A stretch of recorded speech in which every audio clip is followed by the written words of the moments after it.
Hvordan var det i virkeligheden? Ja, nu står vi hernede og er færdige med det første hit i biler op til 65, og det har været spændende.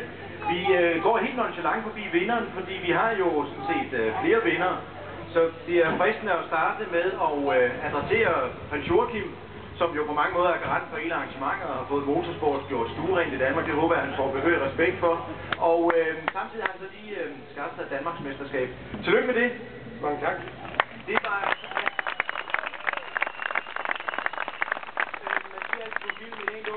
Bad Lady Sings, men det er sådan set forbi. Har de tænkt dem bare at køre hjem nu? Nej, det vil være synd for arrangementet. Ja, det er vigtigt. Jeg tænker, hvad går der igennem hovedet? Det hører man altid i sport. Hvad går der igennem hovedet? Men hvad går der igennem hovedet, når ens bedste legekammerat kører ind i muren?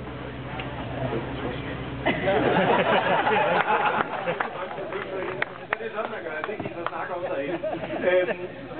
De har jo tydeligvis tæft og flere for det. Det er ikke nogen hemmelighed. Mit næste spørgsmål vil være, hvorfor lige historisk? Det er En gentlemansport. Og hvorfor lige en Cortina? fordi det er det højeste, der findes. Jeg tillykke med de første hit, jeg tillykke med Danmarks mesterskab. Nu går vi op og hilser på den store tunge Mustang. Tillykke med det.